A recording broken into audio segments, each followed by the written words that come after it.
Estás escuchando Milenio 3 por Aluka Nanica. 3 y 11 minutos de la madrugada, una madrugada histórica, de esas que se reconcilian con la democracia. En este mismo estudio, en este mismo micrófono, hace apenas 2 horas, don Iñaki Gabilondo, y era increíble la imagen de la pecera, de nuestra nave que va ahora, por supuesto, comandada por el compañero Juanma Frasquet, en busca de nuevos universos, pero que hace apenas un par de horas, como decimos, estaba llena de periodistas. Ahí estábamos todos expectantes, siguiendo esta, en el fondo, fiesta de la democracia. Pero ahora, como siempre, un paréntesis, un respiro, aire fresco. Después de tantas emociones seguidas, Milenio 3 va a comenzar en unos instantes y lo hacemos, yo creo, con la mejor compañía. Esta música histórica para relajarnos un poco, de Vangelis, Metallic Rain, lluvia metálica.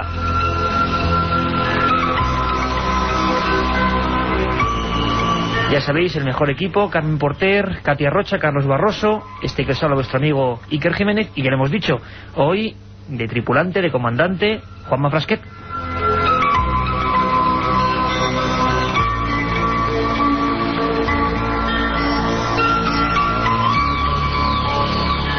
Y en el primer periodo, en la primera sección, en la primera parte, como queréis llamarlo, de Milenio 3, hablábamos de un tema polémico que ahora mismo ha explotado en Estados Unidos. Un libro realmente, bueno, que ha causado llamas a favor y en contra. Se llama El ADN de Dios y habla de esa comisión de la Universidad de Texas de microbiología que ha sacado, yo no sé si es herejía, si es ciencia, depende, imagino, con el cristal con el que se mire. Carmen, han sacado moléculas o muestras de ADN de la sábana santa, ni más ni menos, y a eso nos dedicábamos la primera parte. Buenas madrugadas. Buenas madrugadas. Efectivamente, como bien dices, ha causado polémica. Y no solo eso, también la película de David Rolfe, Clon.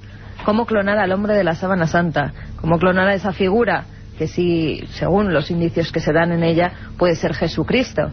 Ahí está la polémica, Iker, es lo que hemos tratado en la primera media hora de Milenio 3. Y además la hablábamos con tu libro en la mano, la Sábana Santa, fotografía de Jesucristo, pero lo más interesante también, quizás, lo que la gente nos ha preguntado mucho a través del correo electrónico de milenio3@cadenaser.com, es la historia de David Rolfe, de ese hombre escéptico en contra de la sábana, director de cine, que llega para hacer un reportaje y cargarse toda la historia, y de repente, pues cómo decirlo, hay algo que le fascina, algo que le intriga, algo que llama su atención, se convierte al cristianismo, y ahora mismo aquel reportaje escéptico varía 360 grados y se convierte en una trama que hemos visto que tiene más de realidad que de ficción.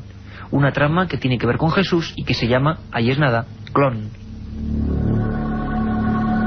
Y hablábamos con miembros de la Iglesia, con miembros de la ciencia, de la genética, con los que están a favor de la clonación, bueno, todas las opiniones, como siempre, en Milenio 3. Sabéis que en este tiempo convulso, más que nunca, con cambios en el horario futbolístico, con elecciones que todavía no han acabado, es increíble, pero todavía están ahí recontando votos, nos recuerda esto a otros países, el suspense se acentúa, pues cambia nuestro horario, es lógico. Empezamos a las 4 de la tarde, es lo que sabemos por el momento hasta mediados de junio, a las 4 de la tarde, y siempre la cita aquí con todos vosotros. Antes de empezar a meternos en materia y con un tema que también, el principal, tiene que ver con Cristo, noticias de última hora muy interesantes que nos van a llevar a Valencia, me gustaría comentaros 2 citas a todos los amigos de Milenio 3. La primera es que ya está cerca la Feria del Libro, que empieza el siguiente fin de semana, y que tanto Carmen Porter como yo, como otros muchos compañeros del Archivo del Misterio, estaremos los fines de semana, no el que viene, sino el siguiente, 7 y 8 de junio, 14 y 15, son sábados y domingos.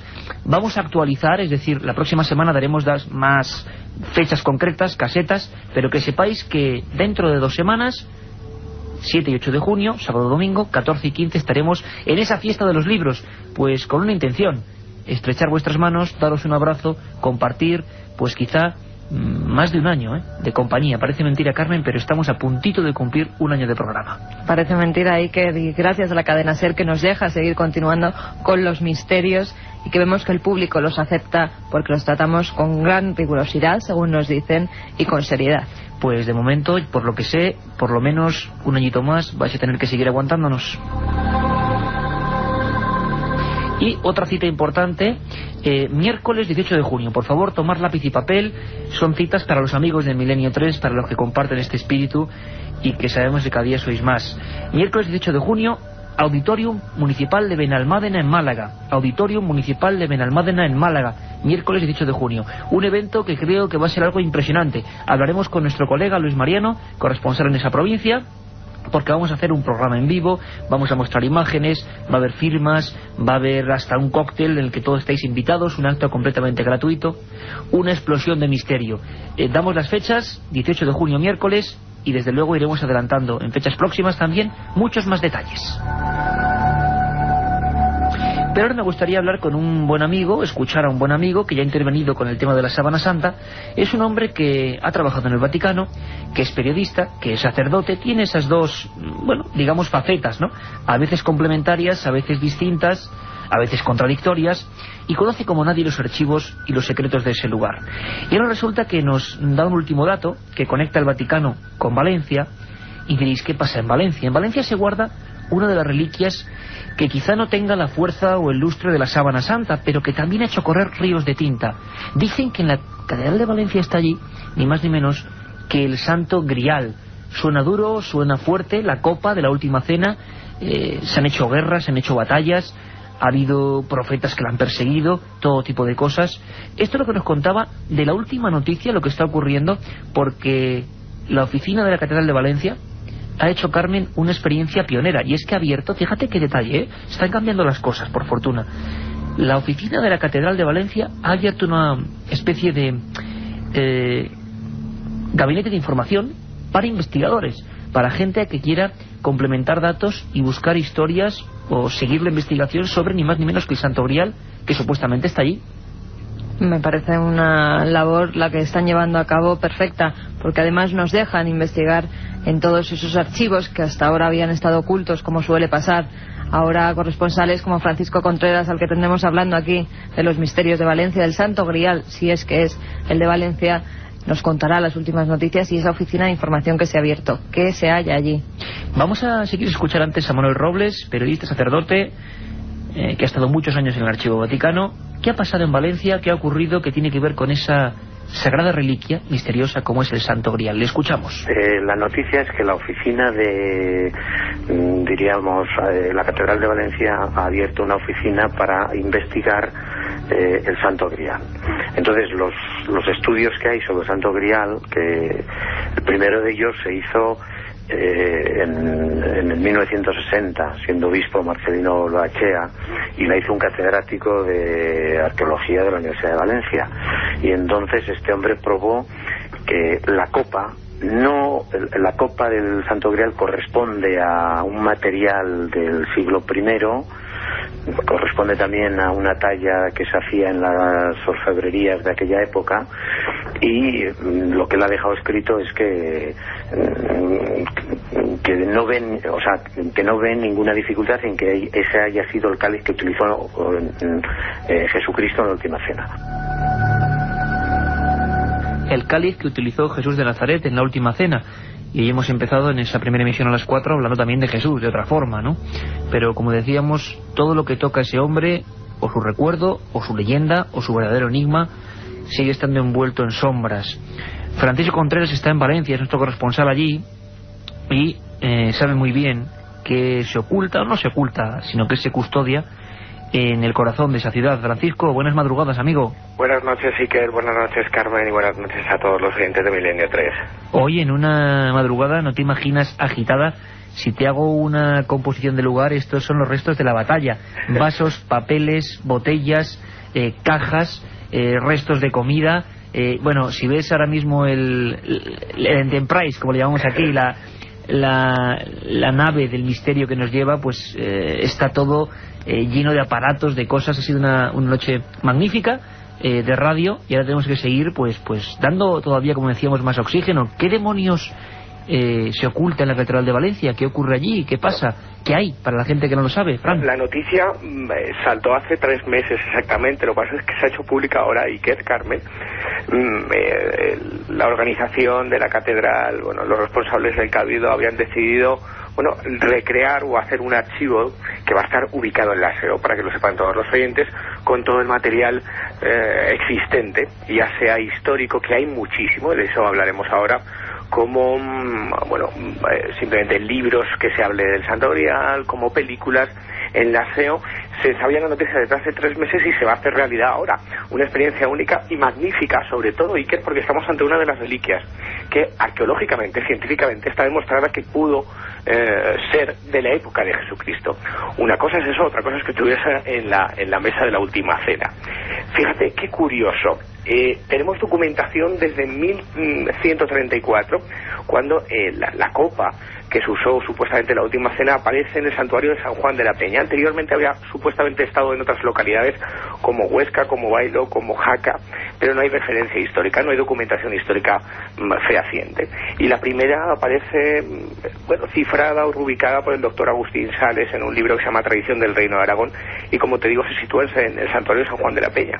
Después de ahí viaja por toda España, va a la Jafería de Zaragoza. ¿Y por qué, Francisco? ¿Se sabe por qué ese movimiento por España? Es un viaje itinerante, muchas veces porque la llamada de tener una reliquia, o el poder de esa reliquia, o los poderes que podía tener, entre comillas, esa reliquia, le hacen viajar por toda España a petición de nobles y reyes. Posteriormente va a Zaragoza, la ordenada del rey Martín el Humano en 1339, luego va a Barcelona, luego va en 1424 al Palacio Real de Valencia, los antiguos viveros para todos los valencianos, estaba ahí el Palacio Real, así por toda España, hasta que en 1916, llegaba a la Catedral de Valencia, una pequeña capilla donde hoy se expone y se venera, construida en el siglo XV, que tiene 13 metros de lado, 16 metros de altura, y está formada por 12 arcos ojivales que hacen un marco único para contemplar quizás algo insólito cara a cara, ¿no? Algo Escuchábamos, real. Francisco, a Manuel Robles hablando de los últimos análisis o algunos trabajos que hablan de una piedra concreta de Palestina, de una época. Sí. ¿La ciencia dice sí al Santo Grial,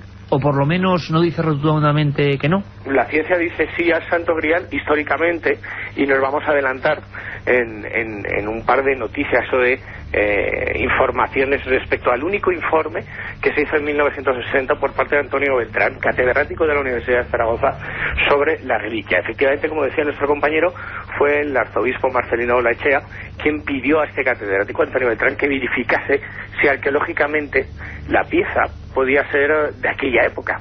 Y tengo aquí en mis manos el documento que dentro de unas semanas todo el mundo podrá ver en ese SEO, en ese archivo del Santo Grial. Si quieres te leo varios extractos, varios párrafos que son fascinantes, si quiero. Vamos allá, Francisco. Bueno, la copa superior hace una descripción visual con respecto a la estructura. Dice: primero, copa superior; segundo, el pie formado por un vaso ovalado e invertido; tercero, la vara con su nudo de oro que sirve como elemento de unión de las partes anteriores. Respecto al primero, la copa, dice que es de piedra ágata cornalina oriental y formada de forma semiesférica. Mide 9 centímetros y medio y tiene una altura de 7 centímetros. Es completamente lisa. Del pie dice que está formado por un vaso ovalado e investido, del mismo color y parecido material que la copa, aunque muy distinto, inferior a esta, tanto en la calidad del trabajo como en la piedra.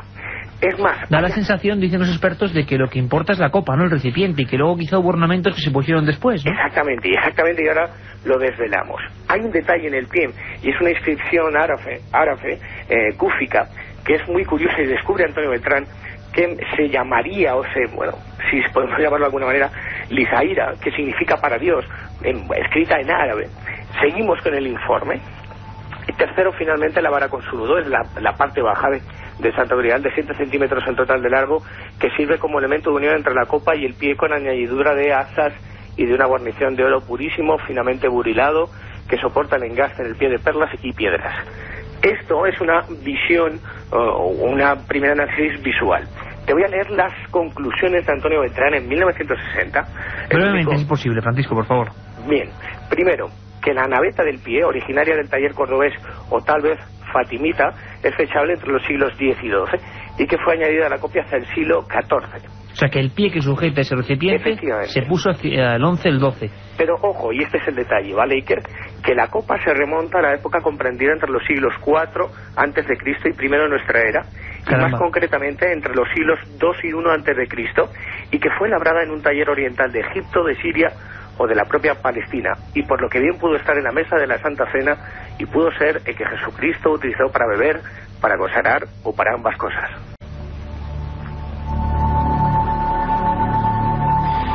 Impresionante la historia de un objeto. Muy brevemente, Carmen, ¿querías preguntar algo? Un objeto que ha causado todo tipo de guerras, de batallas y de custodias. Francisco, ¿tú tienes constancia de que, por ejemplo, en la Sábana Santa se ha realizado la prueba del carbono 14 para datar esa reliquia? En esta reliquia, en esta copa, ¿se ha utilizado también esa prueba, el carbono 14? El carbono 14 no, se hizo un examen arqueológico visual datando los elementos. ¿Sabes lo que pasa, Carmen? No, porque no hay elementos orgánicos. Claro. Efectivamente. ¿Sabes lo que pasa, Carmen? Que mucha gente confunde el relicario con la propia reliquia, que es lo que decía Iker antes, ¿no? Cuando uno va a la catedral y entra en esa capilla, descubre algo muy ornamental, ¿no? Muy bonito, y quizás la gran reliquia es solamente la copa, claro. Esa copa de ágata cornalina, ¿no? No nos imaginamos a Jesús en esa última cena con una cosa, con esos detalles, ¿no? Que evidentemente se han ido incorporando en un objeto que era sagrado. Hay más detalles importantes y te lo resumo, que encontraremos en ese archivo del cual habláis. Y es que hay un investigador alemán que seguramente dé muchísimas pistas para seguir investigando sobre el Santo Grial valenciano. Y es que, según él, muchas de las leyendas artúricas y medievales, literatura caballeresca, están basadas en el Santo Grial valenciano. Por su paso, él hace una comparación entre los lugares en los que se describen en esas novelas caballerescas, sobre todo creo que es en la tradición francesa, y San Juan de la Peña y diferentes Jaca San Juan de la Peña y diferentes santuarios. Y hay una concordancia o una similitud entre los lugares que se ponen en esas novelas y los santuarios por los que ha pasado el Santo Grial valenciano. Es más, y hay un camino del Santo Grial para peregrinos pasando por todos esos lugares sagrados. Un objeto, evidentemente, causa de fe y que ha generado, como decíamos, muchas disputas. Hablaremos de él en profundidad, de lo que significa. La noticia estaba ahora en Valencia y estaba ahora con esos últimos informes que quizá, bueno, pues acotan más el terreno y lo ponen sobrecogedoramente, ¿no?, en esa época de Jesús de Nazaret. Francisco, muchísimas gracias. Seguimos de cerca el asunto. Tú estás ahí pendiente de todo lo que ocurra y desde luego merecerá la pena un programa. ¿Por qué tanta gente se mató y murió y persiguió el tesoro que muchos dicen que era la copa de la descendencia de Jesús? Bueno, mil cosas, hablaremos de ello, sobre el Santo Grial. Esta vez parece ser ubicado en Valencia. Francisco, compañero, un abrazo muy fuerte. Un abrazo para vosotros.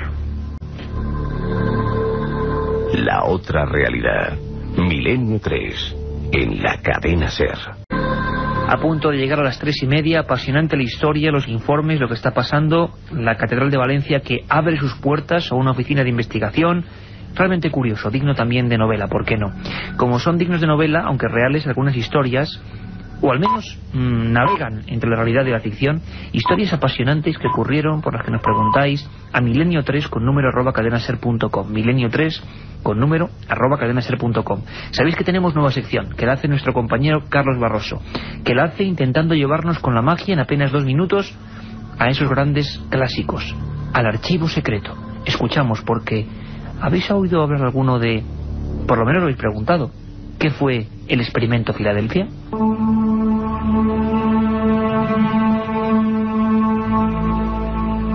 El experimento Filadelfia fue un proyecto ultrasecreto puesto en marcha por científicos estadounidenses y alemanes contrarios a Hitler en 1943, en plena Segunda Guerra Mundial. La intención de los investigadores era someter al buque Eldridge a un experimento para hacerlo invisible y teletransportarlo de los muelles de Filadelfia a cualquier otro puerto, sin que fuese detectado por los radares enemigos. Utilizando la teoría del campo unificado de Einstein, parece que los científicos lograron hacer desaparecer el buque y toda su tripulación, pero cuando este volvió a aparecer, se demostraron las horribles consecuencias del experimento. Hay autores que sostienen que al pasar de un plano a otro, el Eldridge quedó mal armado, por lo que muchos de sus tripulantes aparecieron atrapados entre sus hierros. Otros quedaron desfigurados, algunos se volvieron locos, y unos pocos siguieron haciéndose invisibles de forma involuntaria en varias ocasiones. Hay quienes sostienen que los extraterrestres tuvieron algo que ver en todo esto, pero lo cierto es que el experimento Filadelfia sigue siendo uno de los grandes secretos de la inteligencia norteamericana, que quedó abandonado, se dice que por cuestiones económicas, y archivado para siempre como material ultrasecreto.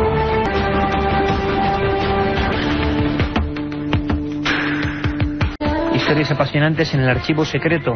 Estamos ya, Carmen, a 26 de mayo, el día después de las elecciones.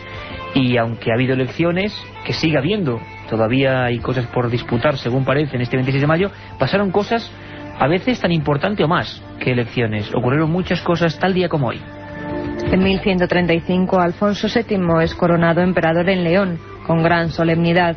1831 es ejecutada en Granada María Pineda, por haber bordado una bandera para los liberales y negarse a denunciarlos. 1937 se inaugura en París la Exposición Universal, con el lema Arte y Técnica en la actualidad. Ya en 1956, Javier Torroella Bueno, oculista y cirujano, certifica después de largas pruebas y atentas investigaciones que en los ojos de la Virgen de Guadalupe se ven algunas figuras que corresponden a seres humanos.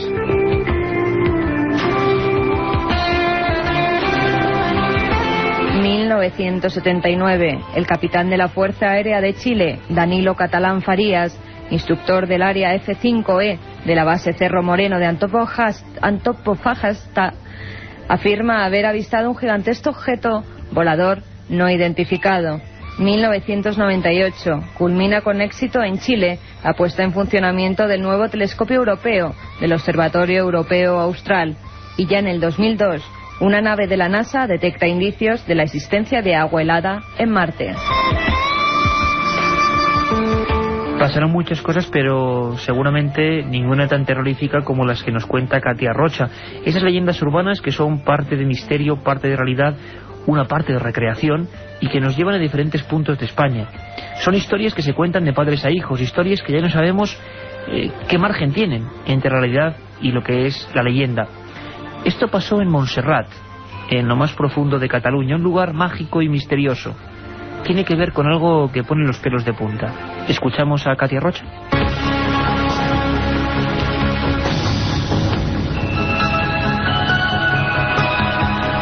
El monasterio de Montserrat fue fundado en el siglo XI y la influencia de esta abadía se extendió rápidamente hasta Europa central. Su misteriosa atracción incluso inspiró a Wagner para la creación de su Parsifal. En 1811 el monasterio fue casi destruido. Los más escépticos afirman que fue un incendio producido por el ejército francés, pero los hechos no fueron así de simples. Cuenta la leyenda que en los jardines y bosques del monasterio se oían los rezos y cánticos susurrantes de los monjes, llenando de paz los alrededores.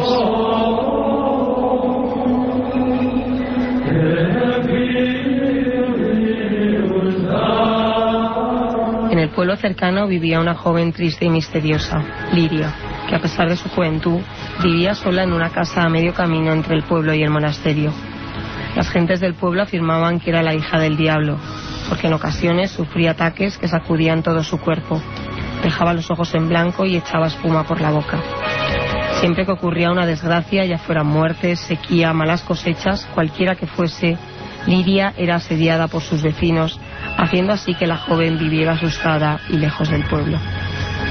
El abad de Montserrat, habiendo escuchado la extraña historia, se acercó una tarde a casa de Liria y la convenció de que podía salvarse. Solo tenía que convivir por espacio de unos meses con ellos. Pasó el otoño y con la llegada del invierno, Liria se había curado de su supuesta influencia satánica, gracias a los ungüentos, brebajes y cánticos de toda la comunidad benedictina.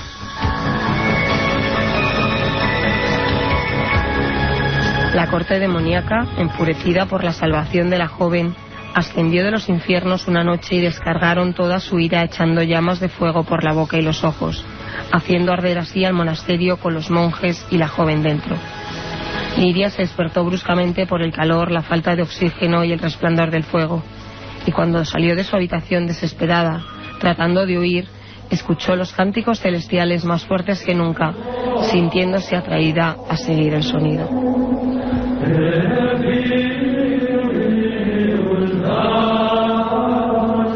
En el patio vio a los monjes con las manos cogidas mirando al cielo invocando a los ángeles. El fuego estaba a su alrededor pero no le rozaba. El abad al verla le hizo una seña para que se sentara en el interior del círculo protegiéndola de las llamas. Liria lo hizo y vio cómo a su alrededor celebraba una gran batalla entre ángeles y demonios. Estos últimos, al verse casi derrotados, lanzaron una gran piedra al centro del círculo, aplastando el frágil cuerpo de Liria. La piedra, al caer sobre ella, rebotó rota en miles de pedazos, destruyendo así a los demonios y apagándose al instante las llamas.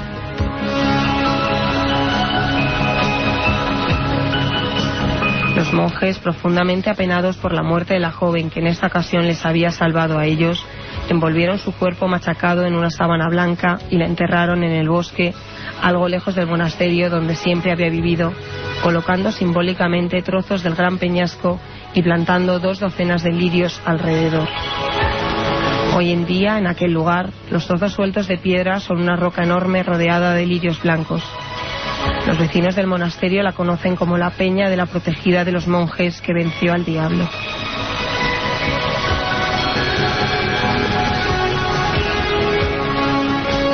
Sea la época que sea, las flores permanecen intactas, y cuando alguna desgracia sucede en el pueblo o en el monasterio, se dice que han visto cómo los lirios lloran.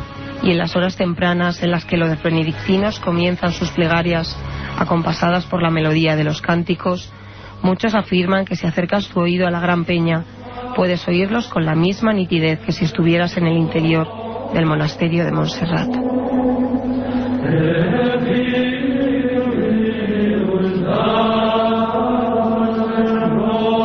Milenio 3, con Iker Jiménez, en la cadena SER.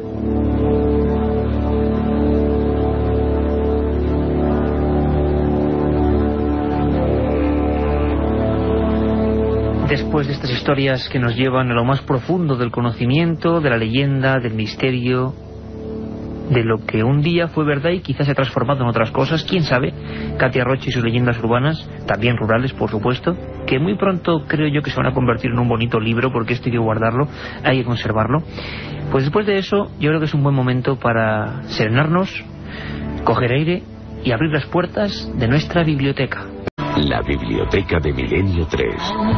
Y como siempre, 2 indicaciones. Una incunable, es decir, que ya no se puede encontrar en ningún sitio, pero que merece la pena rastrear y comprar donde la veáis, porque son libros que fueron conocimiento a su manera, importantes. Y uno que sí, que está en todas las librerías. Creo que va sobre brujas, Carmen, el que tú tienes, el libro nuevo. Efectivamente, Iker, se trata de las brujas en el mundo. Creencias populares, ritos y simbología. Los grandes procesos.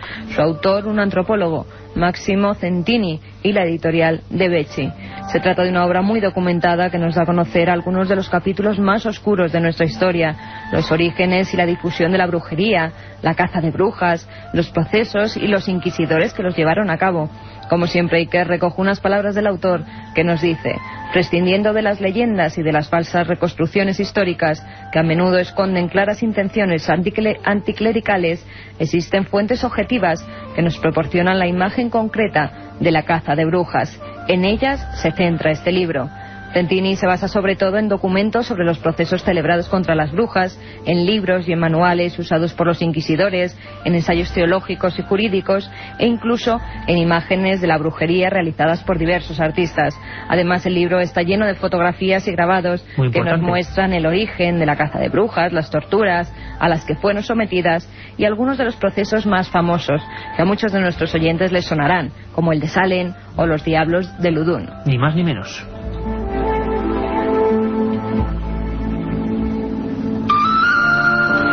Épocas oscuras, grabados terribles, las brujas, Carmen, en el mundo, ¿no? Las brujas en el mundo, su autor Máximo Centini y la editorial De Becci. Pues yo tengo aquí un libro mucho más antiguo, más viejo, más pequeño en tamaño, también con muchas ilustraciones y que hemos cogido con todo el cariño porque destila ingenuidad, destila lo que era una época. Es de 1969, lo editó la editorial Glemm en Argentina y lo firmaban 2 personas. Sobre todo una llamó mucho la atención que se arriesgase a esto. Una era Alberto Giordano y la otra Eduardo Tucci. Eduardo Tucci era teniente coronel del ejército argentino. El título, imagínense la época, una especie de disco anaranjado y 2 seres monstruosos, los platos voladores y sus tripulantes. Uno de los libros casi prohibidos en Argentina en aquella época. Ingenuidad digo porque era una época en que también se empezaba a escalar a nivel espacial. El hombre dejaba este mundo bidimensional y se lanzaba al espacio, y entonces se empezaba a pensar en el asunto de los platos voladores, ni siquiera todavía ovnis. Evidentemente, platillo volante significaba, al menos para estas personas, extraterrestres directamente. Es, como digo, ingenuo, pero en el sentido de comprobar cómo han cambiado ya las hipótesis. Hoy se habla de fenómenos psicosociales, se habla de una realidad que no sabemos comprender, pero me gustaría coger el apéndice final. Hay un apéndice sobre instrumentos supuestamente fotográficos para capturar ovnis. Lo repito, Lo afirmaba el teniente coronel Eduardo Tucci, del ejército argentino. Y por ejemplo, este coronel, con toda su, vamos a decir, tranquilidad, nos decía cómo comportarnos en caso de una aparición. Es muy curioso, por ejemplo, en la página 215 decía: aterrizaje. Se llama así al hecho de que el ovni se pose en tierra, posándose sobre tres patas, es curioso porque se pensaba que tenían 3 patas o más de 3 patas, o permanezca inmóvil y suspendido a corta distancia del suelo. Dice el general, el teniente coronel: manténgase sereno, ya que la experiencia recogida a través de un sinnúmero de casos similares en Argentina y en Sudamérica permite afirmar que es muy remota, si no del todo inexistente, la posibilidad de peligro. No se acerque demasiado al objeto, ni a pie ni en automóvil. Si siente cosquilleos o cualquier otra sensación de tipo eléctrico o magnético, aléjese. En caso de que el motor del vehículo en que viaja se detenga del todo o pierda revoluciones, deje accesorios para cargar la energía de la batería eléctrica. Y si usted experimenta alguna molestia personal, permanezca dentro, acelere y huye. Es muy curioso porque son, bueno, nos parecen condimentos o, bueno, cosas dignas de aquella época, una época de creencia absoluta en los seres del espacio. Luego, por supuesto, todo se ha ido complicando. Un libro que demuestra lo que fue un trozo concreto de la historia, años 60, el mismo año 69 concretamente, en el que poníamos pie en la luna, los platos voladores y sus tripulantes, teniente coronel Alberto Tucci y Alberto Giordano. Y hay personas, Carmen, que dicen que algunas de nuestras secciones hace tiempo que no entran, que están hartos, que cómo es posible que a Santiago Camacho, el rey de las conspiraciones, el de la tramoya de las cosas, hace tiempo que le tenemos ahí, dicen, un poco censurado, y cómo es posible que si vamos a quitar la sección, dicen. Nos han preguntado incluso si había una conspiración contra Santiago Camacho. Sería muy lógico conspirar contra el conspirador. Ni mucho menos. A Santiago Camacho le tenemos esta noche, como le tendremos en numerosas ocasiones, porque es una de las secciones estrellas, junto con la de Katia Rocha. Numerosos oyentes nos escriben pidiéndonos esas conspiraciones, y la de esta noche va a ser muy interesante porque se trata, has hablado de ovnis hace un momento. Exacto. El caso Roswell-Iker. Ni más ni menos, visto con otros ojos, los de nuestro conspirador particular, los de Santiago Camacho.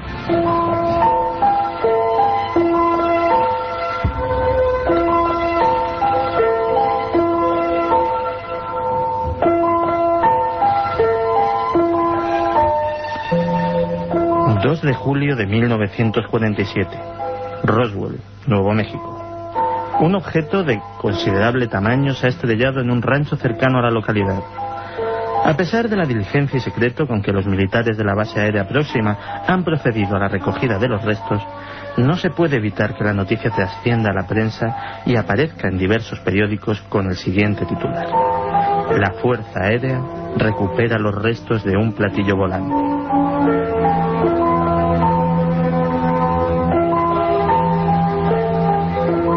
Este fue el pistoletazo de salida para una compleja trama de mentiras, conspiraciones y encubrimientos en la que, entre otros gobiernos, se ha implicado especialmente el de Estados Unidos. Desde entonces, pilotos de combate, astronautas y otro personal gubernamental implicado en hechos de esta naturaleza se ha visto sistemáticamente acosado por sus superiores para que la verdad de sus experiencias jamás llegue a la opinión pública.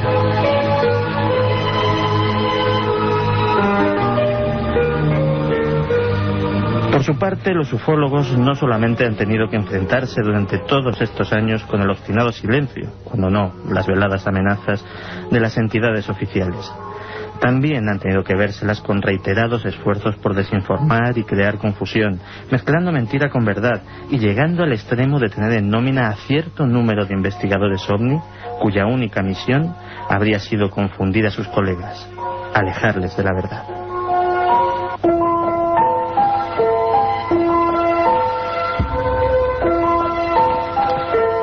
A causa de la acción de estos agentes encubridores, decenas de casos interesantes y prometedores han sido contaminados con datos espúreos, con pruebas falsificadas, con interpretaciones premeditadamente torcidas.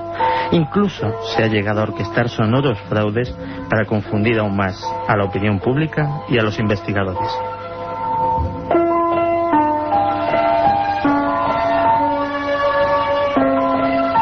Todo ello nos lleva a plantearnos la siguiente pregunta: ¿qué es lo que se está intentando ocultar con tanto esfuerzo? ¿Acaso realmente estamos siendo visitados por seres de otros planetas? ¿O se trata de algo peor? de algo tan terrible que para ocultarlo se justifica la creación de una cortina de humo tan monumental como el fenómeno. La otra realidad. Fenómenos extraños. Misterios sin resolver. Milenio 3. En la SER. 3:48 de la madrugada. Es momento de noticias, han pasado muchas cosas en el mundo.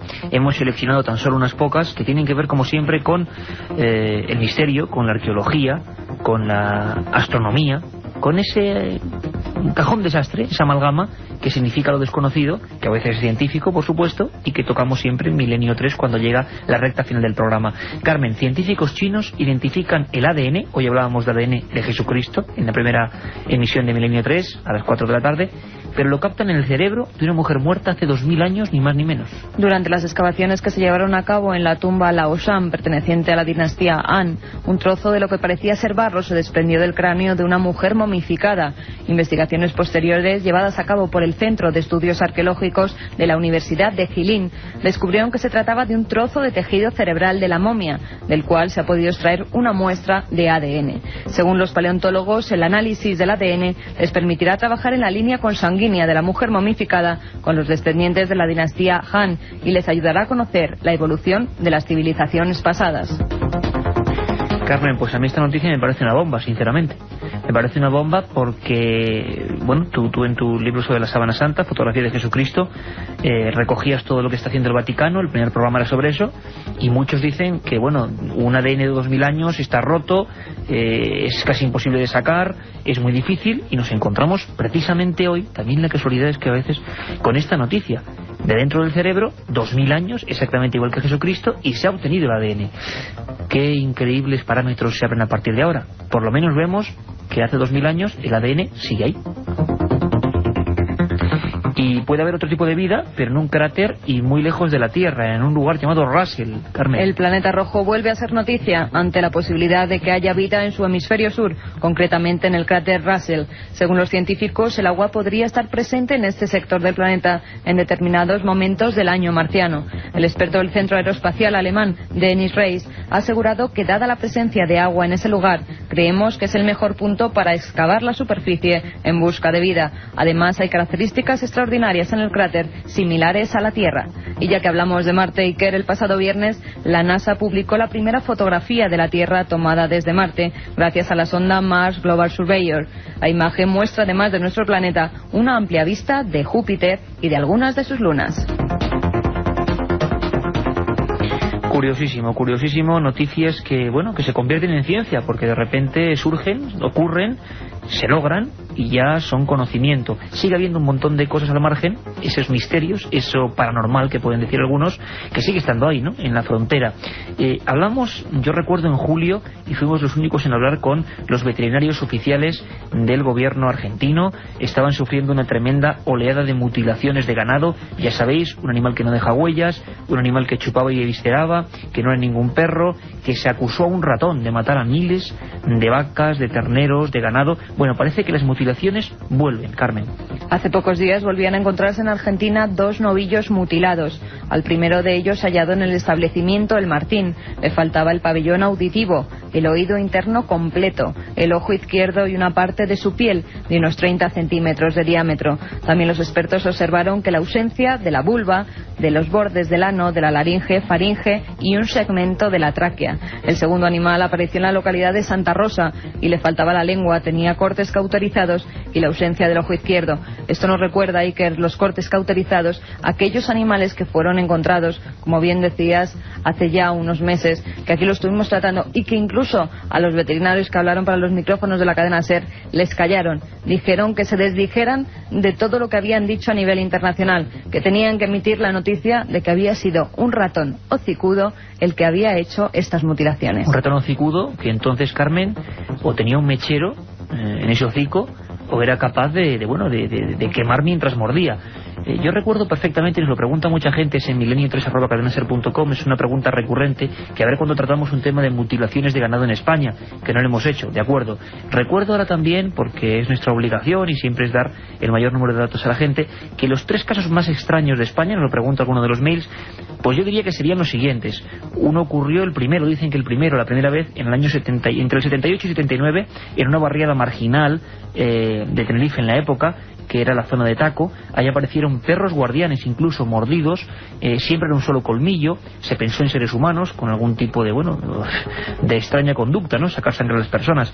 Pero cómo se quedó, Carmen, la gente, y eso yo lo he podido fotografiar llegando minutos después, cuando por ejemplo en Cerro de Tabladillo, Segovia, 350 ovejas, alguien había saltado un murete de piedra de 2,5 metros sin dejar huellas, y había matado a todas en apenas 2 minutos, y todas con un punzón en el cuello. Impresionante. Lo mismo ocurrió en Navarra, en la zona de Lerín, gentes con escopeta en ristre, miedo en las calles. Yo me acuerdo, por ejemplo, en Sepúlveda, Segovia, muy cerquita Valle de Tabladillo, Carmen, entrevistas que tuve que hacer, estaba de reportero de un programa de sucesos en aquella época, y la gente decía que no llevaba a sus niños al colegio, que no salían a la carretera. Era el miedo medieval, el miedo al lobo gigantesco. Al final, como siempre, nunca se supo. Y volvemos y cerramos con los ovnis, en un lugar, tan aparentemente poco dado de este tipo de noticias como es Azerbaiyán. Un ovni en Azerbaiyán. Cientos de personas pudieron observar el pasado miércoles como un objeto volante no identificado se mantenía en los cielos de Bakú, la capital de Azerbaiyán. Según los testigos, se trataba de una luz muy brillante que comenzó a moverse hasta desaparecer en dirección al mar Caspio. Y una última noticia, Iker, que me ha parecido muy curiosa y que nos ha llegado hace escasos momentos a los teletipos. Los budistas son más felices. ¿Por qué? Los investigadores del Centro Médico de la Universidad de California han encontrado que el budismo puede domesticar la amígdala, un área del cerebro donde se almacena el recuerdo del miedo, en la memoria. Encontraron que los budistas que meditan regularmente eran menos propensos a sentirse impactados, frustrados, sorprendidos o molestos comparados con otras personas. Bueno, será cuestión de hacerse budista.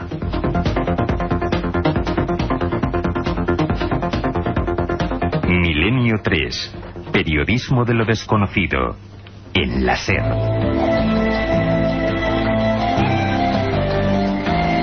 Y enfilamos la zona final del programa, un programa hoy importante, realmente concentrado, porque así lo exige la actualidad, como ha sido la primera edición. Llevamos muchísimas horas ya en este bendito lugar, en la cadena SER, en el Estudio 1, orgullosos de transmitiros esas otras historias, y que además yo creo que en días como hoy están bien, ¿no? A pesar de que hoy casi todo es política y también deporte, la Liga ha tenido todo tipo de emociones, pues también siempre es bueno abrir la ventana de lo imposible, de lo desconocido. Y por supuesto, sabéis que durante toda la semana en ese milenio3@cadenaser.com, Carmen Porter, Katia Rocha recogen información, y ahora vamos a intentar resolver en lo que podamos vuestras dudas. Carmen, vamos a repasar los mails que tenemos. Empezamos por Eduardo González Rodríguez, que nos dice: quiero felicitaros a todos, absolutamente a todos, Iker, Carmen, Katia, Carlos y todos vuestros corresponsales y técnicos, y daros las gracias por hacer programas como Milenio 3, de periodismo, de investigación y de misterio. Yo era fiel seguidor del programa que dirigía Antonio José Alés en la SER hace muchos años. No me enrollo más, solo sugeriros un tema: Charles Manson. ¿Fue posible que la música de los Beatles pudiera llegar a inducir a los miembros de la familia a cometer aquellos terribles asesinatos? Vaya preguntas, habrá que preguntárselo, habrá que repreguntárselo, hablando un poco en internauta, o reenviárselo a Santiago Camacho, que sabe mucho, que nos habló de las extrañas muertes de algunas figuras del rock, y también Antonio Luis Moyano, que está preparándose unos trabajos muy interesantes sobre el rock maldito, llaman, ¿no? Esa música, mucho de leyenda, no sé si mucho de verdad, esos mensajes al revés, esa influencia subliminal, dicen en algunas mentes, y entre ellas, por supuesto, Charles Manson, aquella matanza de la mujer de Roman Polanski, Sharon Tate, aquella familia Manson terrible. Y es increíble, Carmen, cómo un asesino de esas características, aún hoy a la cárcel le llegan cada semana miles de cartas de admiradores. Rubén Ferrer Repullés nos dice: hoy un día que decíais que hablaríais de un exorcismo que se hizo en La Balma, una ermita situada en el norte de la provincia de Castellón. Bien, también dijisteis que conocíais la zona porque habíais estado por allí. Yo soy de esa comarca y no se hubiera que hubiera casos extraños por esas tierras. Ajá, nos llega el mail ahora mismo. Bueno, pues sí que lo hay. Hay que dedicar un programa. La Balma, una historia negra de antes de la guerra civil, brujería, yo creo que más locura que exorcismos, pero sí personas que se hacían pasar por exorcistas, cuadros de histeria colectiva, todo ello en un barranco impresionante, la España más profunda. Os prometemos ese programa sobre La Balma. Ya sabéis, lo repito siempre, que este programa lo hacemos para vosotros. Ese es el momento. Vía mail, vía milenio3@cadenaser.com, preguntarnos y sugerirnos. La Balma, lo haremos, desde luego. Ángel Vera del Campo: yo con este mail me siento un poco mal porque no le dejamos dormir. Es un chaval de 13 años. Todos los domingos dice que no duda en ponerse el despertador para oír el programa por la noche y piensa en llamaros. Lo que pasa que estoy cogido con la sábana y digo textualmente cagado de miedo y sin hacer ruido. Me gustaría que me dierais alguna web que cuente historias sobre ovnis o algún libro. Bueno, libros muchísimos. Vamos a recomendar uno: Misterios de la Iglesia, de Carmen Porter, claro que sí. O, por ejemplo, Casas Encantadas, de Francisco Contreras. Pero Iker, sobre ovnis, que es sobre lo que nos preguntaba, tenemos Encuentros, la historia de los ovnis en España. Ya, pero decía de ovnis el libro. De el libro. Ovnis. Bueno, pues perfecto. Hay un amplio abanico. Y como siempre, esa página amiga, www.ikerjimenez.com, siempre lo recordamos al final, www.ikerjimenez.com, donde tenéis todo tipo de historias, documentos, reportajes y todos los programas de Milenio 3. Dar las gracias a Fabián Rivas, que nos ha enviado una foto que analizaremos, la mandaremos a nuestros expertos fotográficos porque se ve un objeto volante no identificado. Esta foto fue sacada el 24 de mayo, así como natural, Carmen. hace 2 días prácticamente, en la Sierra de Barbanza, en A Coruña, y nos dice si conocemos algún caso de avistamiento por la zona. Sí, hay muchos, muy actuales quizá no, pero lo interesante es que aunque sea un fenómeno natural, casi siempre suelen ser fenómenos naturales, pues la rapidez, ¿no?, de los amigos de Milenio 3. Un último mail, Carmen. Pues vamos ahora con Ana Pérez, que nos hace una consulta. Dice que ha estado oyendo nuestro programa cada domingo y que no sabe que habíamos cambiado la hora. Volvemos a repetir las horas. Perfecto. De 4 a 4 y media de la tarde todos los domingos, y como siempre la cita de madrugada de 3 a 4 de la madrugada. Pues esto ha sido todo. Carmen Porter, Carlos Barroso, Katia Rocha, que os habla vuestro amigo Iker Jiménez, y a los mandos técnicos, magnífico trabajo, nuestro compañero Juanma Frasquet. Ya sabéis, lo hemos dicho, estaremos en la Feria del Libro dentro de 2 semanas, 7 y 8, 14 y 15 creo. Ahora os dejamos, creo, con mucha agitación, con nervios, con todo tipo de noticias, a los servicios de la SER. Un abrazo.